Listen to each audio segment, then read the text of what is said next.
र र र. छोट्या मित्रांनो ऐका, आज आपण शिकणार आहोत सुंदर अक्षर र. र म्हणजे ऋषी. ऋषी म्हणजे ज्ञानी लोक.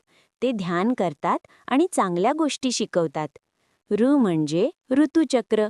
ऋतुचक्र म्हणजे वातावरण बदलणं. उन्हाळा, पावसाळा आणि हिवाळा असे ऋतू येतात. ऋ म्हणजे ऋग्वेद. ऋग्वेद हा खूप जुना पवित्र ग्रंथ आहे. त्यात खूप ज्ञान लिहिलं आहे. र म्हणजे ऋद्धी. ऋद्धी म्हणजे प्रगती आणि यश. आपण चांगलं शिकतो तेव्हा आपली ऋद्धी होते. र म्हणजे ऋण. ऋण म्हणजे उधार घेतलेले पैसे. आपण वेळेवर परत द्यायला हवे. वा, आज आपण शिकलो र. ऋषी, ऋतुचक्र, ऋग्वेद, ऋद्धी आणि ऋण. छोट्या मित्रांनो, माझ्यासोबत म्हणा र र र. कॉमेंटमध्ये र लिहा.